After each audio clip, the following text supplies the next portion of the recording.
Hi, my name is Sebastian Marshall, and I'm based in UK, in London, and I came across Dr. Habib's video in UK and on YouTube, and each and every videos I've seen, I was very satisfied with the results of the patients, and I've been following Dr. Habib's channel for 1.5 years, and it's been incredible, and everybody was satisfied with the results. So I made up my mind to come down here, and all the medical team was very professional here in Peshawar at Dr. Habib's clinic, and hospitality was incredible.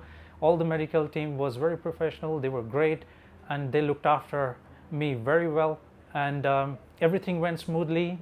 It was pain-free, and Peshawar is very great, it's friendly, everybody is very hospitable, and everybody is very welcoming, and I would recommend each and everyone across the globe to come down here and get the hair transplant done from Dr. Habib's clinic.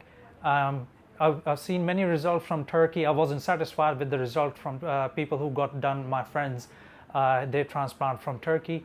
So I would highly recommend to come down here and get the hair transplant done. You will like the area, it's very safe, there's security around here 24/7, and there is no issue here. Food is great, and actually I'm going to a very nice restaurant later on today, Kabir's restaurant. Please come and visit, and I'm sure you will not regret it. Thank you very much.